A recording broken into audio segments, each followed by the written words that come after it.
미주 한인사회 쇼핑 트렌드에 새로운 변화가 시작됩니다. 미주 한인들을 위한 아마존 스타일의 홈쇼핑이 탄생했습니다. 최신 트렌드에 맞는 발빠른 상품 업데이트로 언제든 최신 상품의 쇼핑이 가능하고 까다롭고 엄격한 제품 선정을 통해 최상의 품질을 보장합니다. 인터넷이 어렵다고요? 친절하고 전문적인 고객 서비스에서 상담부터 결제까지 도와드립니다. 로그인 필요 없이 복잡한 주문 프로세스를 모두 없앴습니다. 이제 한국 제품 미국 내 쇼핑은 한국 홈쇼핑이 최고입니다.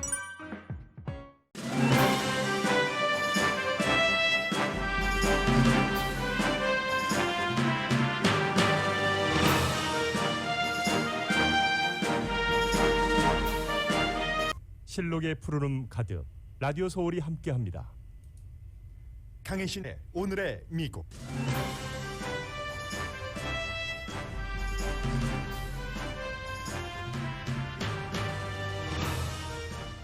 스위밍 인 캐시, 캐시가 넘쳐난다. 캘리포니아주가 미국에서 전례 없는 규모로 밀린 렌트비를 정부가 내주기로 결정하자 나온 표현입니다. 캘리포니아주뿐 아니라 다른 주들도 연방정부에서 받은 지원금 등으로 각종 프로그램을 고안해냅니다. 지난 5월 미국 평균 주택 가격이 처음으로 35만 달러가 넘었습니다. 캘리포니아주에서 보수 주지사가 서명해 89년부터 시행되던 살상무기 금지법이 지난 6월 지방판사에 의해 우연 판결을 받았습니다. 그리고 어제 항소법원에서는 다시 살상무기 금지법을 유효하다고 판결했습니다. 김여정 조선노동당 중앙위원회 부부장이 미국을 향해 꿈보다 해몽이라는 비유를 했습니다. 최근 김정은 위원장이 미국에 대해 한 말을 미국이 잘못 해석했다는 지적입니다. 대선 직후 바이든 대통령의 승리를 인정하지 않던 사람들의 마음은 지금도 크게 달라지지 않았습니다. 라스베가스 레이더스의 수비수 칼 라쉽이 NFL 현역 선수 가운데 최초로 자신이 동성애자라고 공개했습니다. 스티븐 스필버그 감독이 넷플릭스와 계약했습니다. 영화관 문화의 쓰러짐을 상징하기도 합니다. 커피를 마시면 간 질환으로 사망할 확률을 49%나 줄여준다는 대규모 연구 결과가 나왔습니다. 여러분 안녕하십니까? 오늘의 미국 강혜신입니다. 갑자기 제가 그 말씀을 제가 써놓고도 잘못 읽고도 또 문화적으로 특히 영화에 가까이 마음을 두고 계시는 분들은 서운하지 않으셨을까 해서 먼저 바로 잡습니다. 스티븐 스필버그 감독이 넷플릭스와 계약한 것은 그동안 거의 전쟁과도 같은 관계를 몇 년 유지하다가 한 것이기 때문에 영화관과 전혀 다른 형태의 영화를 보는 것이 넷플릭스라는 이 프로그램이기 때문에 영화관에 제가 앞서 헤드라인에서 쓰러짐을 의미합니다 라고 말씀을 드렸는데 쓸 때는 쓰러짐이라고 그렇게 했거든요. 쓰러짐과 쓰러져감 비슷하긴 하지만 차이가 있어요. 잠시 뒤에 그 내용은 말씀을 드리고요. 잠시는 아니고 9시 35분경에 전해드리겠습니다. 그리고 먼저 지금 전해드릴 내용은 캘리포니아주에게만 해당되는 것이 아닙니다.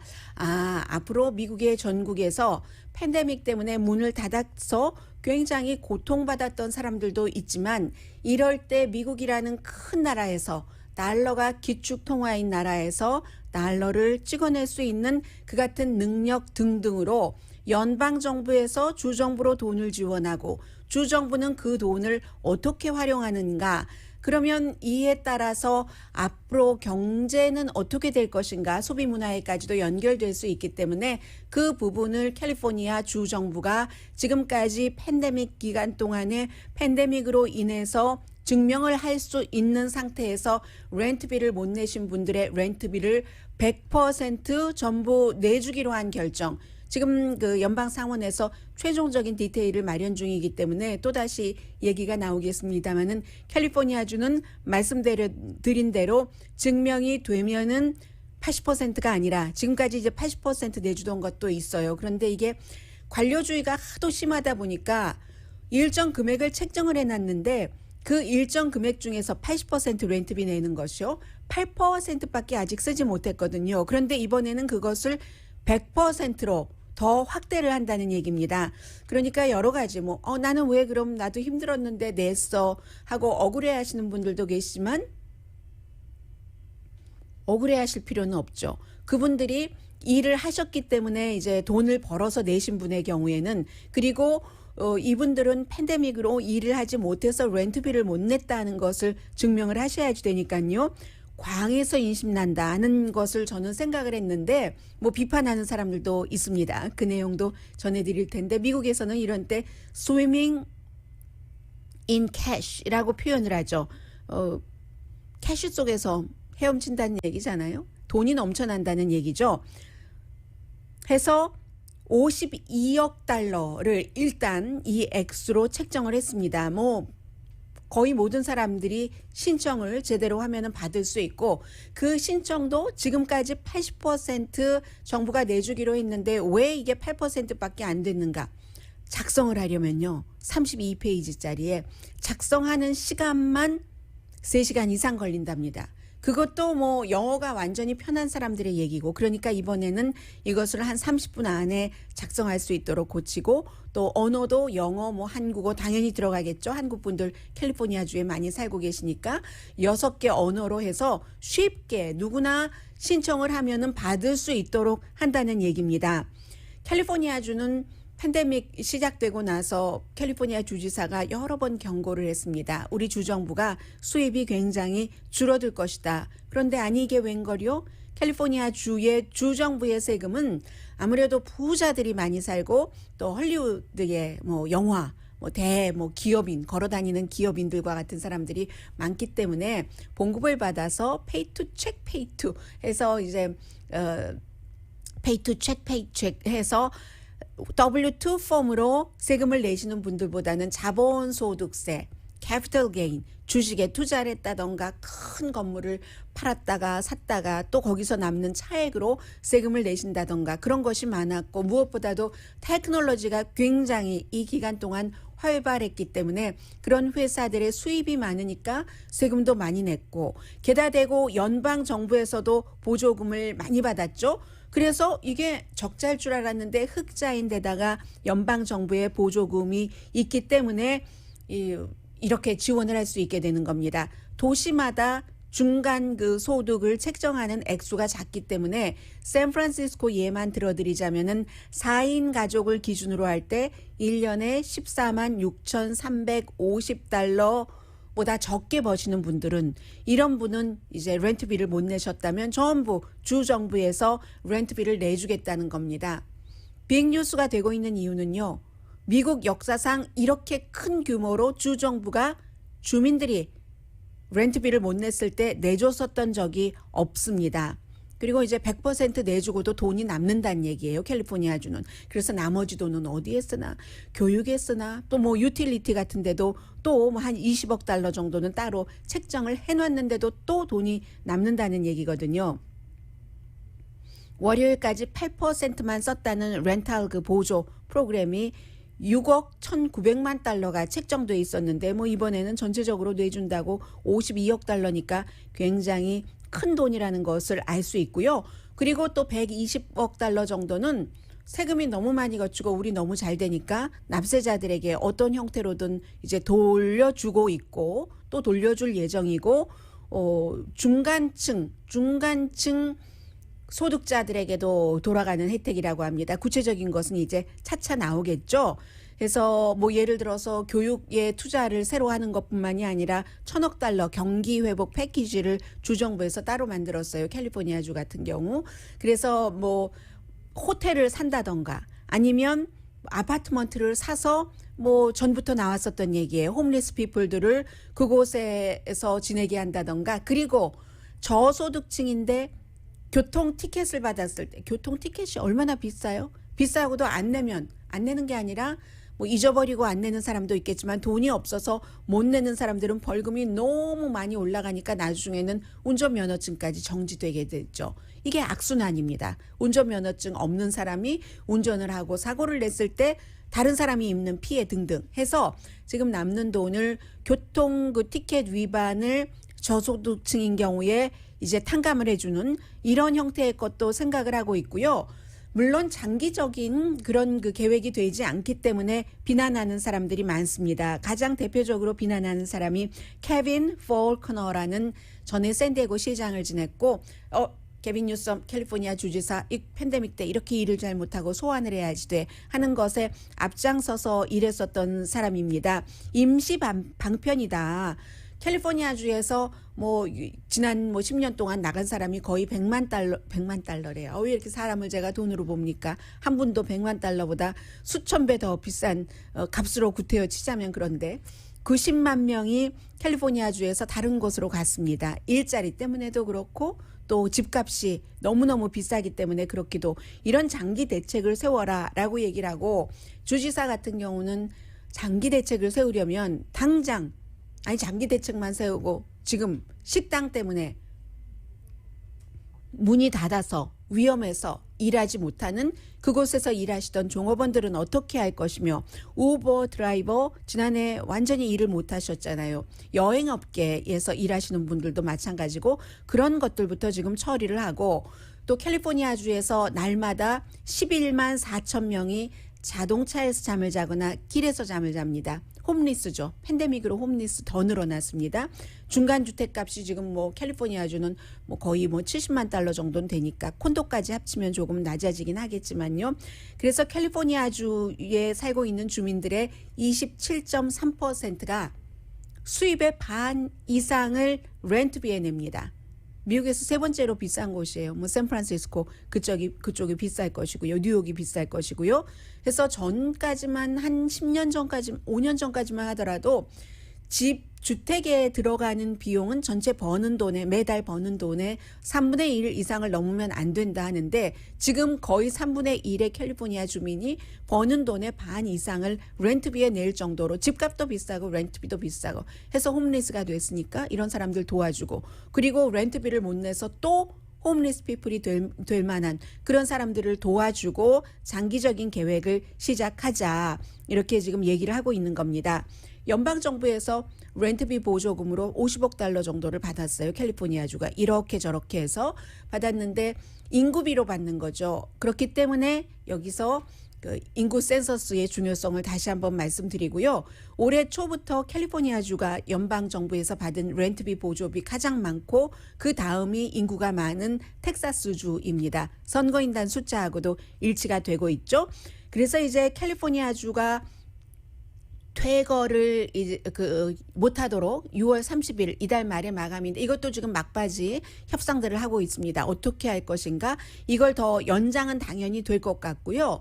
또 캘리포니아주뿐만이 아니라 다른 주에서도 이 안부터 말씀드리자면 하와이와 뉴욕도 8월 달에 그 렌트비 못 내신 분들 쫓아내지 못하도록 하는 거 끝나니까 또 연장을 하도록 하겠죠. 뉴저지주나 아니면 버먼트, 워싱턴 DC 다 마찬가지입니다.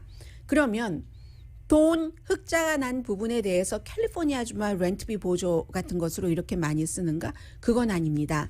오클라호마, 뭐 유타, 워싱턴주, 아이다호도 한 8억 달러 정도 흑자라고 하거든요. 그러니까 이 돈을 캘리포니아주처럼 이렇게 먼저 쓰겠다라고 먼저 결정을 한 주가 캘리포니아주고 그리고 최대 규모가 되는 것은 그만큼 캘리포니아주가 인구가 많기 때문에 뭐 약 4천만 명 정도가 살고 있으니까 한 나라 한국에서 천만 명 모자라는 거잖아요.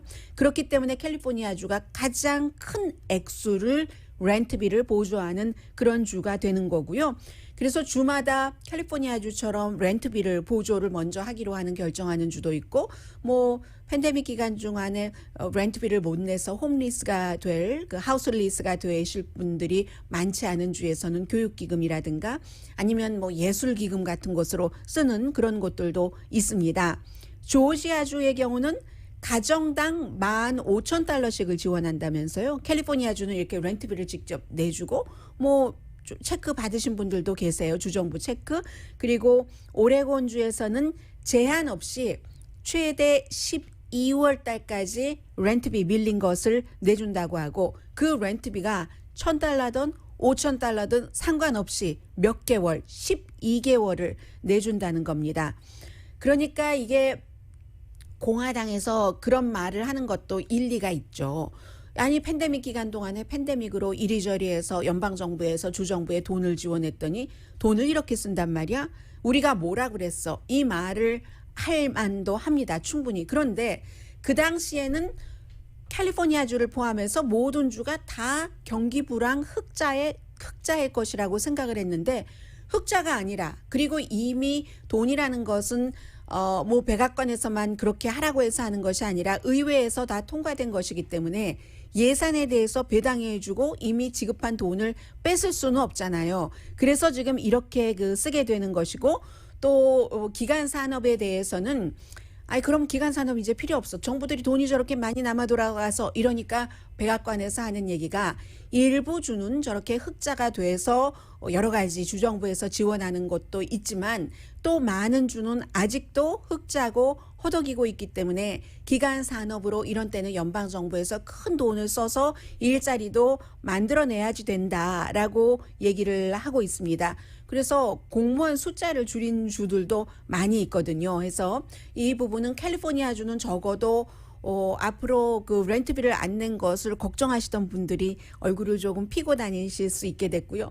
이거 어떡하지 하면서, 그리고 만일의 사태에 대비해서 렌트비를 안 내도 쫓아내지 않는 그런 법이 있었기 때문에, 임시법이 있었기 때문에 만일의 사태에 대비해서 캐시를 꽁꽁 쥐고 계셨던 분들도 아마 어느 정도는 계셨을 겁니다. 그런 분들이 마음 조금 편하게 식당에 가서 밥도 사 드시고 물건도 사고, 뭐 아이들이 백투스쿨 갈 때쯤 되면 또 소비가 늘어날 수도 있다, 이런 것들도 지금 조금 짐작을 해볼 수 있고요.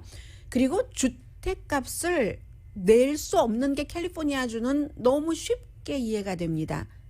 거의 30%, 27.5%였던가요? 그런 분들이 27.3%가 수입의 반 이상을 렌트비에 낸다고 하잖아요. 그만큼 비싼 거예요. 전국 주택값도 지금 나온 거 보니까 5월 달에 처음으로 35만 달러 다 합쳐서요. 캘리포니아주는 뭐 35만 달러 2배 정도는 되지만 중간 주택값이 시골에 가면은 뭐 10만 달러 안 되는 곳도 많을 텐데 평균적으로 35만 달러가 됐다는 건 굉장한 겁니다. 2020년 지난해 5월보다 23.6%가 올랐고요. 그리고 전국 주택 평균값이 30만 달러야 어머나 하고 놀랐었던 것이 지난해 7월이었거든요. 지난해 7월부터 올해 5월 사이에 5만 달러가 더 오른 겁니다. 30만 달러에서 35만 달러. 캘리포니아주에서 지난 한 해 동안 주택값이 얼만큼 올랐는가를 생각을 해보시면 여러분들께서 짐작을 하실 수 있고요. 아직도 공급이 부족하고 이자율은 낮으니까 주택값이 내려갈 수가 없고, 그런데 이제 5월 달부터는 조금 주춤해져서요. 주택 신축도 조금 늘어나고 4월 달에 비해서 목재값은 또 내려가고 이러니까 주택시장 글쎄요 언제쯤 안정될지 모르겠습니다만은 아무튼 캘리포니아주에서는 이런 일이 있었습니다. 또 다른 아주 중요한 캘리포니아주의 총기에 관련된 법안이 아니라 이 법을 위헌이라고 했다가 합헌이라고 했다가 이리저리 하는 것은 역시 이것도 전체적으로 연방 판사는 뭐 선출직 판사도 있고 지명직 판사도 있고 여러 가지가 있잖아요. 특히 뭐 대통령이 지명을 할 때 대통령이 지명한 판사의 경우 얼마나, 이것도 이제 뭐 특별한 일이 없으면 끝까지 하기 때문에 종신제이기 때문에 얼마나 이게 중요한가 하는 것도 또 알 수 있는 일이 있는데 제가 앞부분이 너무 길어지는 것을 막기 위해서 잠시 뒤에 전해드리고요.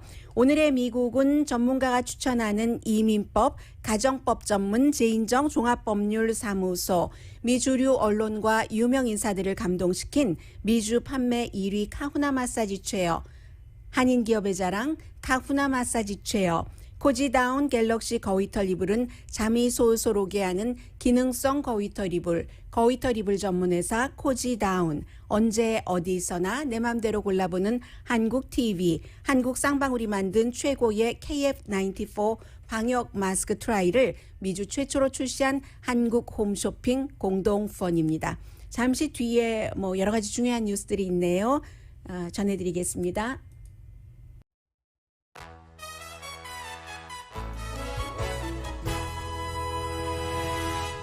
라디오 서울 방송 오늘의 미국 듣고 계십니다. 네, 어제 어떤 일이 지금 법원에서 있었냐면은요. 그 내용부터 소음이 조금 났었죠. 예민하신 분들은 들으셨을 것 같고요. 이 내용부터 전해드리죠. 네. 캘리포니아주에서요. 1989년도에 스탁튼에서 총격 사건이 일어나서 어린이들 5명이 숨졌습니다. 당시에 아주 그 보수적인 공화당 주지사가 앞장서서 살상무기 금지법을 만들었죠. 그 당시에 그 총격 사건에 사용됐었던 총기는 AK-47이었습니다. 그러니까 요즘에는 AK로 시작되는 그런 살상 무기를 많이 쓰고 있는데 탄창도 많이 갖고 있었고 해서 어린이들이 사망을 해서 이런 일이 있었는데 2019년도에 샌디에고의 한 단체와 총기 소지자가 검찰총장을 고소를 했어요. 그래서 이제 그 고소에 대한 판결이 지난 그 6월 4일에 나왔거든요.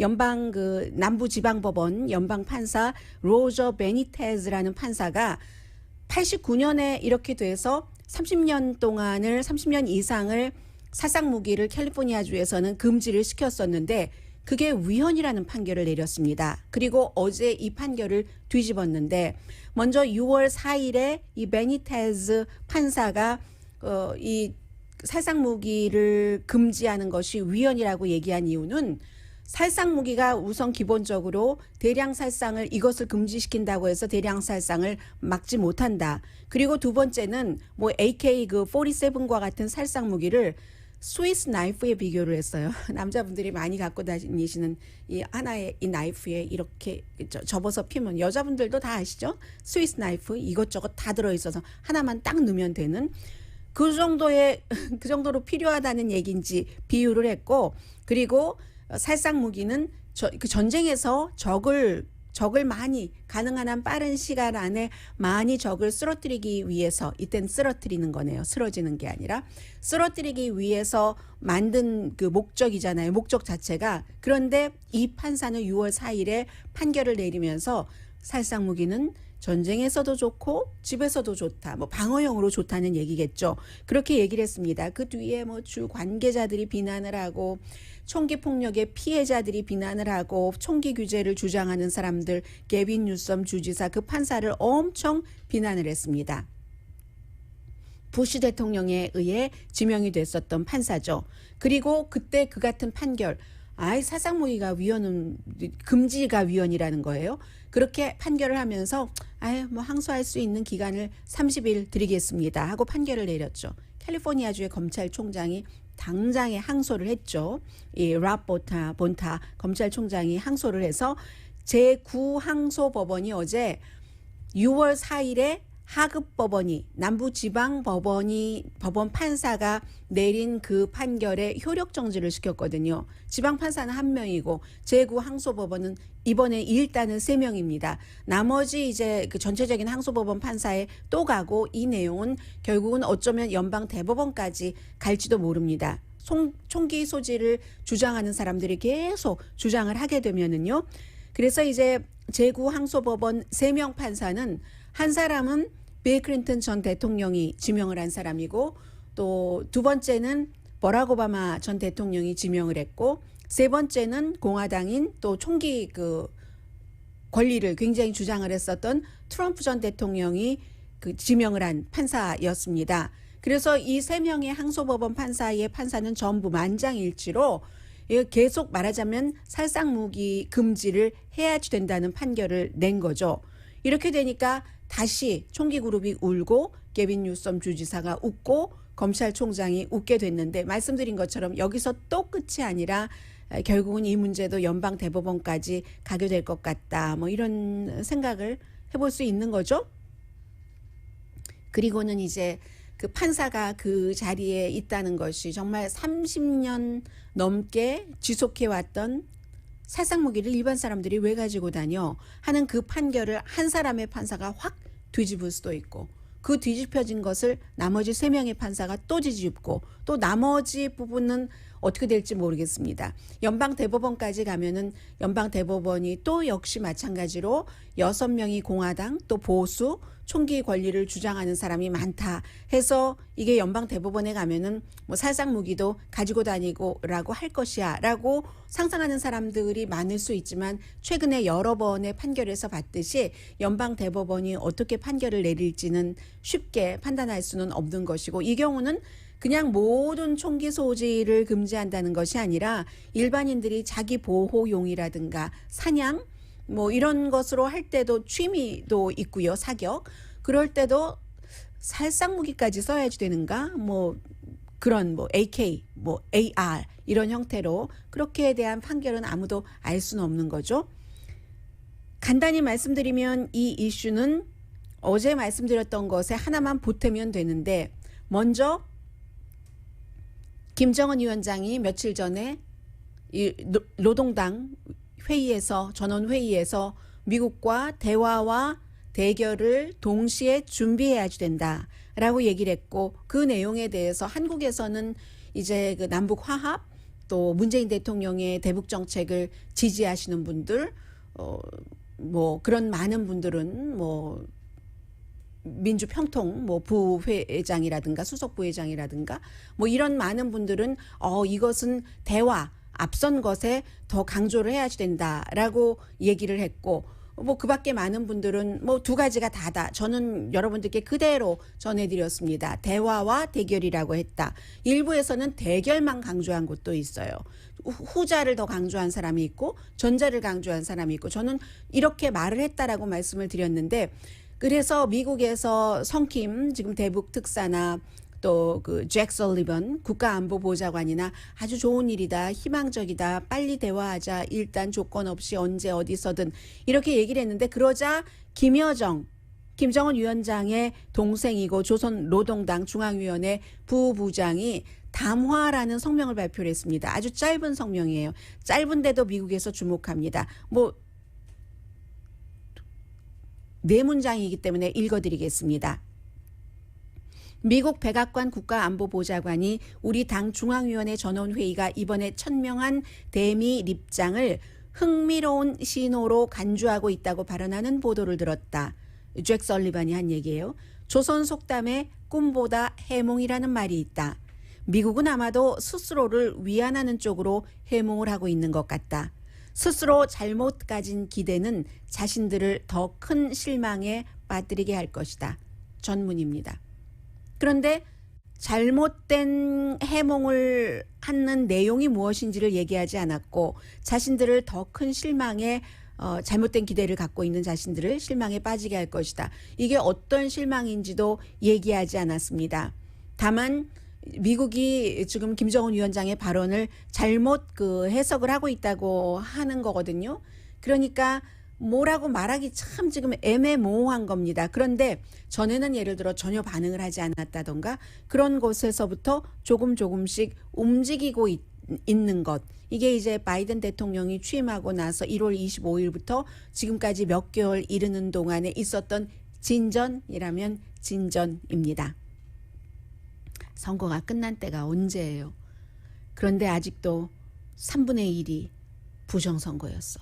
이렇게 믿고 있다는 새로운 먼머스 대학교의 여론조사 결과가 나왔습니다. 공화당의 61%는 미국에서 정말 부정선거가 있는데 심각해. 이거 심각한 문제야 라고 생각하는데, 그 비율이 2012년보다 12%가 높아졌습니다. 2012년도에는 오바마 전 대통령의 재선 때였었죠. 그런데 민주당은 공화당이 부정선거가 너무 큰 문제야 라고 얘기를 하는데, 민주당은 10%만이 부정선거가 문제야 라고 생각을 한다는 겁니다. 2012년보다 13%가 줄어들었습니다. 2012년도에 그러면 23%였다는 얘기예요. 이번에 굉장히 아무튼 공화당과 민주당 사이에서 간격이 큰 것이고, 공화당과 공화당에 기운 사람의 61%는 지금 뭐 뚜렷하게 뭐가 나오는 게 없잖아요. 애리조나에서 조지아주에서 또 재검표하고 또 재검표하고 계속 이렇게 하는 것은 합법이고 민주주의를 더 강하게 하는 것이다. 공화당과 공화당에 기운 사람의 61%가 그렇게 생각을 하고 있고, 민주당 사람들은 또 그렇게 생각하고 있지 않습니다. 또 반대의 의견을 많이 갖고 있는데 그렇죠. 뭔가가 미심쩍다 할 때 어떠한 결과가 나와서 그 결과에 대해서 확고하게 인정을 하고 하면은 의심스러운 것이 없어지니까 민주주의를 단단하게 할 수 있다고도 할 수 있죠. 그런데 지금 지난해 선거가 부정선거였다고 주장하고 있는 많은 사람들은 어떠한 결과가 나와도 계속 부정이라고, 또 재검표를 했어도 그것도 또 부정으로 재검표한 거라시라고 할 확률이 굉장히 많기 때문에 그런 경우는 민주주의를 강하게 한다기보다는 민주주의를 조금 부서뜨리는 역할이 더 강해질 수도 있다고 보고 있는 거잖아요. 민주당은 54%가 이 같은 일들이 민주주의를 약하게 한다라고 얘기를 하고 있고 70%의 유권자들이 우편 투표나 조기 투표를 지지합니다. 연방 선거에서. 그런데 여기에 대해서도 전체적으로는 70%가 지지하는데 공화당은 굉장히 반대를 많이 한다는 거고요. 또 이 점이 저는 더 주목됐는데 time to move on. 이제는 그거 이제 끝낼 때야. 새로운 대통령이 취임하고 몇 개월이 지났어? 국내 이슈? 해외에 가서 다 지도자들도 만나고 했는데 time to move라고 하는 사람이 트렌드가 별로 크게 줄어들지가 않아요. 1월 달에 비해서 6월 달에 한 4% 정도만 줄어들었고 절대로 나는 바이든을 대통령으로 받아들일 수가 없어 하는 사람은 이게 웬일입니까? 더 늘어났어요. 1월 달에 10%인데 6월 달에 14%. 거의가 이제 공화당이신 분들이 굉장히 많을 것 같다는 느낌 들고요. 그리고 하나 더 말씀을 드릴까요? 네, 그러면 이번에는 간단한 것을 코로나 바이러스에 대해서 좀 말씀을 드리겠습니다.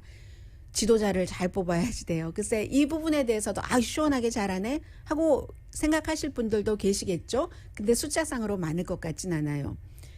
필리핀의 듀테르테 대통령이 백신 접종을 거부하는 사람은 감옥에 가둘 것이다 하고 경고를 했습니다.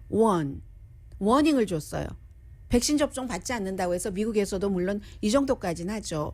본인은 그렇더라도 뭐 다른 사람도 생각을 하고 하면은 맞는 것이 더 좋지 않는가? 그러나 끝내 강제할 수는 없다 하는 단서가 맨 마지막에 붙죠.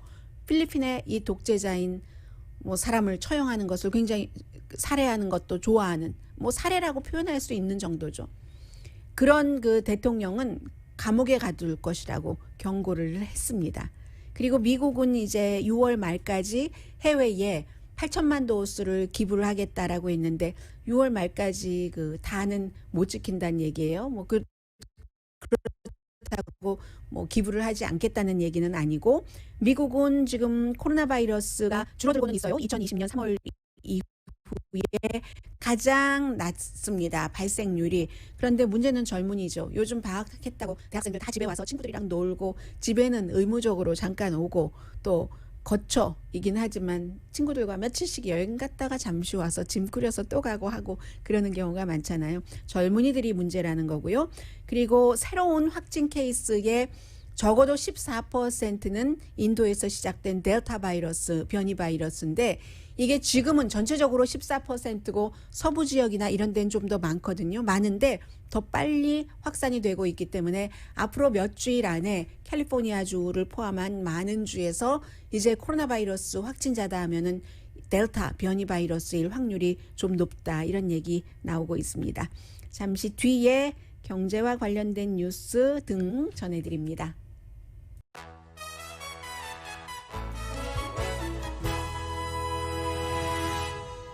라디오 서울 방송 오늘의 미국 듣고 계십니다. 한 2년 동안 이럴까 저럴까 싸우기도 하고 이 매체가 이 어떤 그 네트워크가 내가 가장 사랑하는 필드를 죽여가고 있어. 이게 이제 스티븐 스필버그의 넷플릭스에 대한 감정이었습니다. 물론 뭐 The Trial of the 시카고 7 이건 넷플릭스에서 방영되기도 했습니다만 결국은 넷플릭스와 엠블린 파트너사가 파트너로 일하기로 했습니다. 바로 이 엠블린 파트너사가 스티븐 스필버그의 스튜디오잖아요. 그래서 이 스튜디오에서 1년에 몇 편씩 그 넷플릭스의 영화를 프로바이드하는 그런 것으로 했는데 이 스티븐 스필버그 감독하면은 뭐 여러분들께서 기억하시는 영화들이 너무너무 많잖아요. 많은데 뭐 쉰들러스 리스트를 포함을 해서 전설적인 그 영화 감독이기 때문에 전설적인 영화 감독들은 뭐 많은 기본적으로 영화가 시나리오가 단단해야지 되고 하지만 그 마지막 완성이 또 촬영이죠. 그래서 그 촬영을 디테일까지 큰 감동, 작은 디테일까지 느끼려면은 큰 그 스크린에서 봐야지 된다는 게 올드 패션드 영화 감독들의 확고한 생각인 겁니다. 스티븐 스필버그 감독과 같은 생각인 거죠. 그런데 넷플릭스는 그 같은 전통적인 영화에 관한 좋은 경험 같은 것을 작은 화면으로 휴대폰으로도 볼 수 있는 그런 영화를 그 제작을 하고 영화를 새로 제작하는 것, 뭐 영화뿐만이 아니라 드라마도 그렇지만 그런 것뿐만이 아니라 과거의 영화들도 전부 그 넷플릭스의 작은 화면으로 사람들이 보고 있잖아요. 전통을 깨는 겁니다. 아마존이 처음에 했었던 것처럼 점점 부수고 왕국이 되고 하는 넷플릭스가 지금 그 같은 과정인데 결국은 스티븐 스필버그 감독도 그 본인이 원하는 것은 이렇지만 시류를 무시하지 않은 거죠. 2018년도에 어떤 얘기를 했었냐면 넷플릭스가 제작비를 내서 만드는 게 많잖아요. 한국 드라마도 그렇고 미스터 선샤인도 그렇고 그래서 이제 그러한 그 작품들은 영화가 됐던 뭐가 됐던 뭐 오스카 후보에 오르도록 해서는 안 된다 하고 실제로 2019년도에는 이런 규정을 제안을 하려고 했어요. 스티븐 스필버그 감독이 오스카 그 후보가 되려면 적어도 영화관에서 4주일 이상 상영을 해야지 된다. 넷플릭스는 원천적으로 봉쇄하자는 거예요.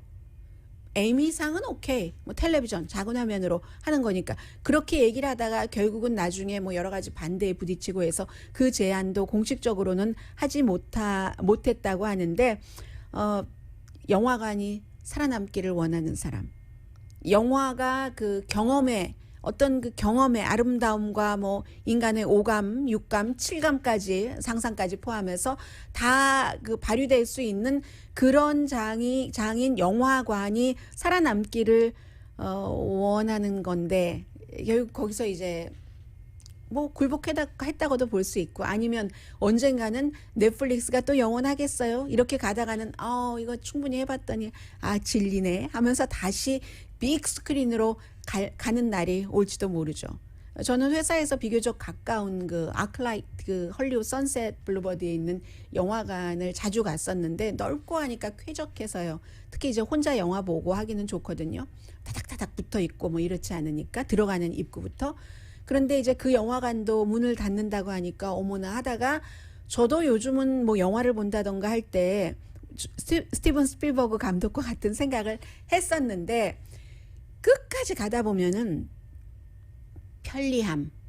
편리함에 사람들이 딱 그 점수를 주게 되는 경우가 많은 것 같아요. 편리하고 언제 어디서든지 볼 수 있고 자다가도 보고 또 스탑했다가 내 맘대로 다시 보고 싶은데 또 돌려보고 하니까 지금의 현재의 그 시대 정신은 그렇게 갈 수밖에 없다 하는 것을 인정할 수밖에 없고요. 이것도 그 지금 또 다른 그 시대 정신이라고도 볼 수 있는데 뭐 굉장히 그 뭐 대단한 그런 그 발표를 한 것이라고도 볼 수 있고 그렇지 않은 것이라고도 볼 수 있는데 라스베가스에서 이 방송을 그 듣고 계신 분이라면은 이게 이제 처음 있는 케이스이기 때문에요. 그 라스베가스 레이더스의 수비수요. 칼 나십 아주 내성적인 그 선수로 보였어요. 28살밖에 되지 않고 이 사람이 어제 인스타그램에 그냥 뭐 펜실베니아의 뭐 내 뜰이다 뭐 이런 식으로 얘기를 하면서 아주 캐주얼하게 제가 여러분들께 오늘 드리고 싶은 얘기가 있어요. 그런데 제가 이 얘기를 드리는 것은 주목받기 위해서가 아니고 그냥 이제는 시간이 됐기 때문에 어깨를 누르고 있었던 가슴을 짓누르고 있었던 그걸 그냥 말할 수 있는 편안한 시간이 된 것 같아요. 저 개입니다. 이렇게 공식적으로 NFL에서 현역 선수가 저 개입니다라고 얘기한 것은 이 선수가 처음이고요. 그리고 이제 $10만 동성애자들, 성전환자들이 여러 가지 이슈로 자살을 많이 하잖아요. 그 자살을 막으려고 일을 하고 있는 그 트레버 프로젝트라는 곳에 기부를 한다. 29살이 아니라 28살의 라스베가스 레이더스의 수비수 칼 나쉽 선수의 말 직접. Just want to take a quick moment to say that I'm gay. I've been meaning to do this for a while now, but I finally feel comfortable enough to get it off my chest. I really have the best life. I got the best family, 아주 좋은 friends, 가족, job, a guy to 친구, ask for. 좋은 인생을 살아왔다고 얘기를 Pretty 하죠. private person, so I hope you guys know that I'm really not doing this for attention. 어텐션 받으려고 그런 것 아니라고요. Representation and visibility are so important. I actually hope that like one day videos like this and the whole coming out process are just not necessary. 네, 집중 받으려고 한 게 아니라 언젠가는 나처럼 이렇게 그 나와서 커밍아웃 한다고 얘기를 하네요. 이런 일들, 이런 비디오를 만드는 일들조차 필요 없는 날이 오기를 바란다라고 얘기를 합니다. One suicide prevention service for LGBTQ youth in America. 요즘에 방학이 됐기 때문에 대학생들이 이제 학교에서 집으로 많이 돌아오는데 그때 특히 신입생의 경우는 고등학교 다닐 때와 지금 대학교에 들어가서 불과 1년이 안 된 사이에 아이들이 크게 성장했다고도 볼 수 있고 더군다나 이 같은 이슈요. 친구들 가운데서 동성애자도 있고 성전환자도 있을 수도 있으니까 그런 데에 대해서 그 부모님의 어떻게 그럴 수가 이런 반응을 보고 굉장히 그 놀라는 그 자녀분들 그럴 때 이제 거리가 멀어지는 거죠. 아, 입 다물어야지. 우리 부모님들은 이런 그 사회의 새로운 그런 현상에 대해서는 받아들이실 준비라든가 받아들이실 노력을 전혀 안 하실 분들이구나 하면서 점점 멀어질 수도 있다는 것 느끼면서 전해드린 뉴스였습니다.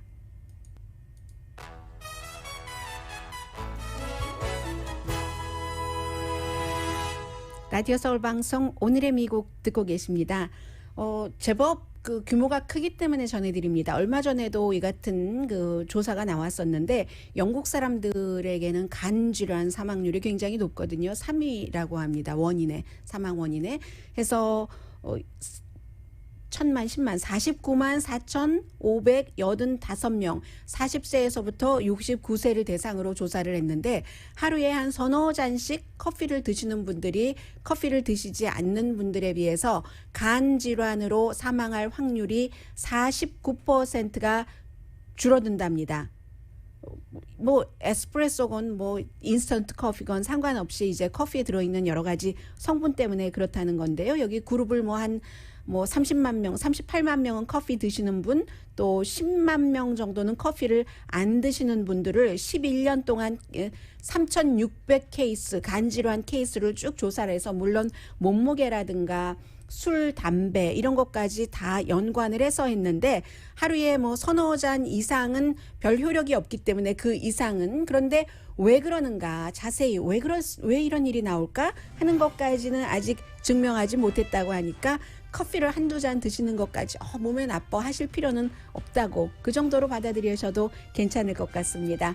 오늘의 미국은 전문가가 추천하는 이민법, 가정법 전문 제인정 종합법률사무소, 미주류 언론과 유명 인사들을 감동시킨 미주 판매 1위 카후나 마사지 체어, 한인 기업의 자랑 카후나 마사지 체어, 코지다운 갤럭시 거위털 이불은 잠이 솔솔 오게 하는 기능성 거위털 이불, 거위털 이불 전문회사 코지다운, 언제 어디 있어나 내 맘대로 골라보는 한국 TV, 한국 쌍방울이 만든 최고의 KF94 방역 마스크 트라이를 미주 최초로 출시한 한국 홈쇼핑 공동 후원이었습니다. 10시에 좋은 아침, 좋은 하루 방송됩니다.